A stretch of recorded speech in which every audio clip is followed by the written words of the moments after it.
Bienvenue. Alors, imaginez un instant. Vous allumez votre télé ou vous scrollez sur Internet et là, un certain type de spectacle a tout simplement disparu. Mhm. C'est ce qui se passe au Royaume-Uni depuis le 6 janvier 2026. Une nouvelle loi vient de bannir toutes les pubs pour la malbouffe qui ciblent les enfants. C'est une sorte de grand nettoyage visuel en quelque sorte. Fini les mascottes rigolotes sur les céréales sursucrées, fini les spots pour les sodas 20-21 heures. C'est un changement culturel assez radical. Radical, oui, et à première vue, on se dit, ah, enfin, une mesure de santé publique qui a du sens, on pense que c'est pour protéger les plus jeunes, et voilà, l'affaire est close. Sauf que, Sauf qu'en creusant un peu, on se rend compte que c'est pas si simple. Loin de là. c'est rarement le cas de toute façon. Derrière une bonne intention, il y a souvent une mécanique beaucoup plus complexe. Exactement. Et pour explorer cette mécanique, on va s'appuyer aujourd'hui sur une analyse vraiment fascinante du Laboratoire d'analyse des discours contemporains. L'article s'intitule La malbouffe interdite de publicité au Royaume-Uni. D'accord. Et il avance une thèse assez forte. Cette interdiction, ce n'est pas qu'une simple loi sanitaire. Ce serait plutôt la vitrine d'une réorganisation de tout un système qu'il nomme le système bio-industriel. Bio-industriel. Ah oui, le terme est puissant. Ça suggère une fusion entre la gestion du vivant, le bio, et puis les logiques de production de masse, l'industriel. C'est exactement ça.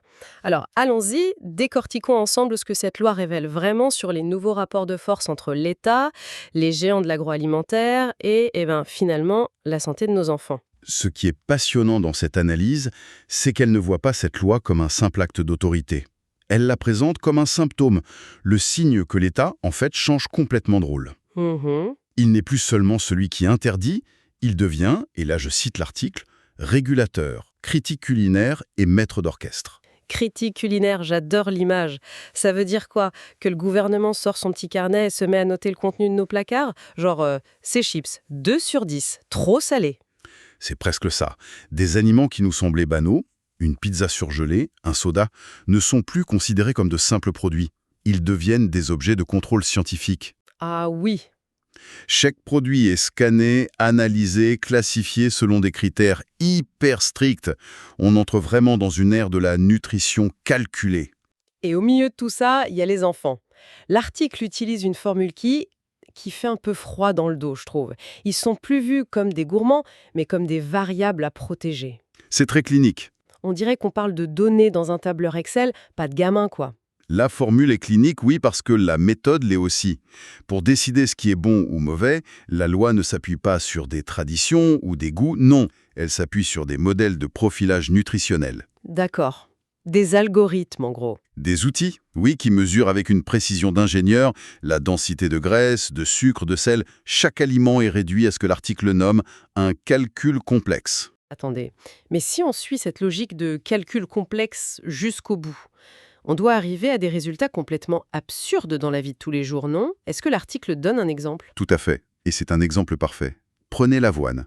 Le porridge nature, l'avoine brute, Le classique. est considéré comme sain.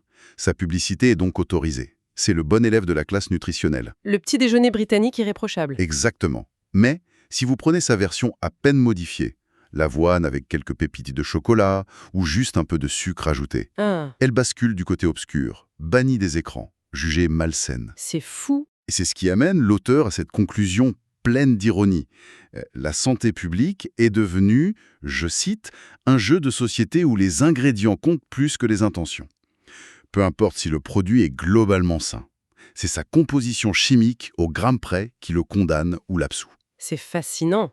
On a donc une situation où l'industrie est à la fois désignée comme la source du problème, le pyromane, et en même temps, on se tourne vers elle pour trouver la solution, pour qu'elle devienne le pompier. Mhm. Comment est-ce qu'il gère ce grand écart? Eh bien, contre toute attente, il ne proteste pas.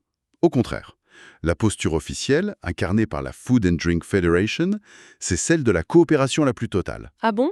Ils se présentent comme des partenaires engagés, prêts à, je cite encore, aider les gens à manger sainement. On assiste à une sorte de conversion publique à la cause de la santé.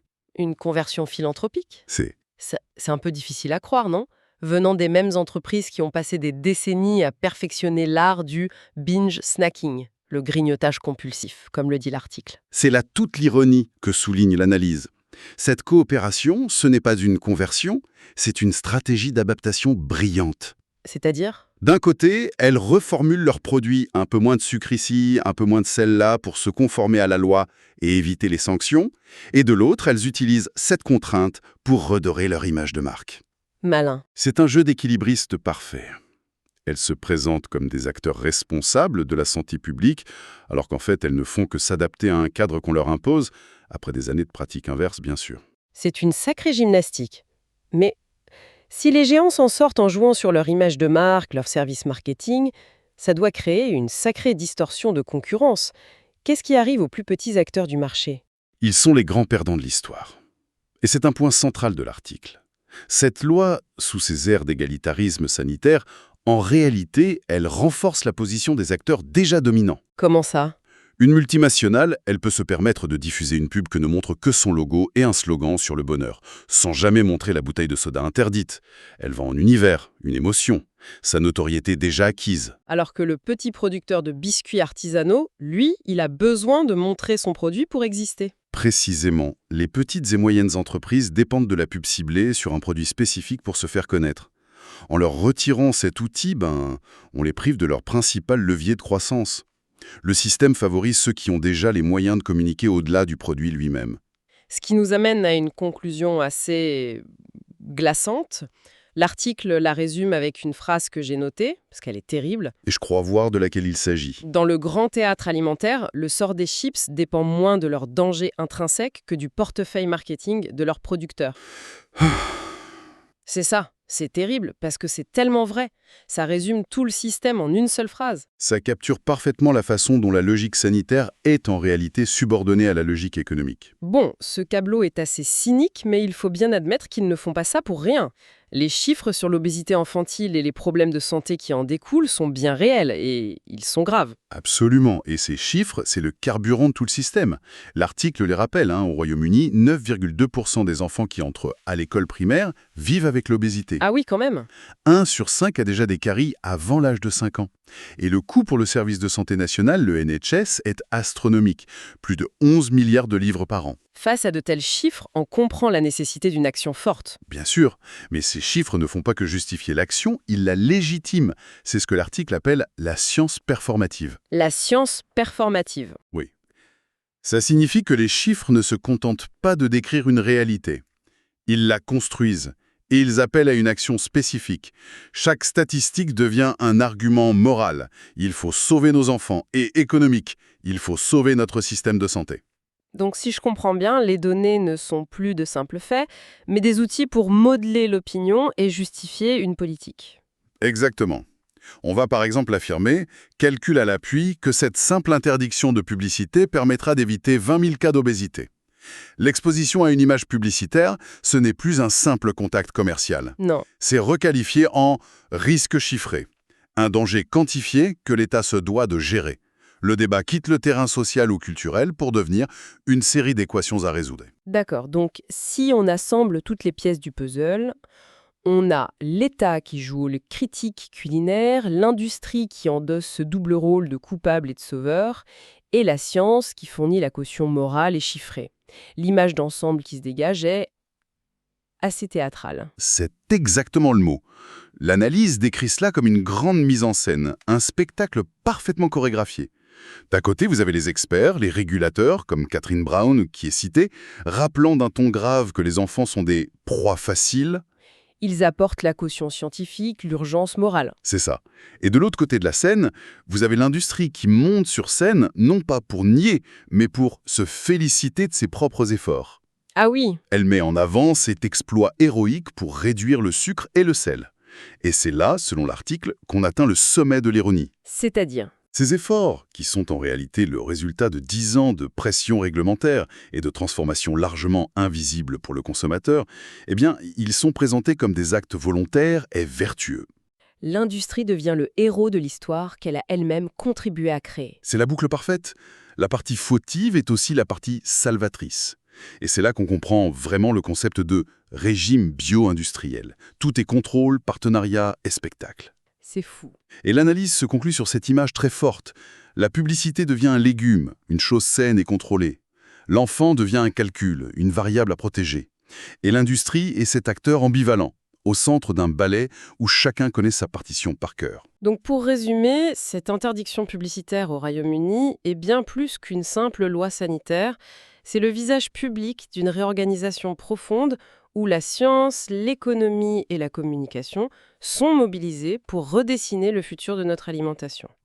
Les produits sont recalculés, les stratégies marketing recalibrées.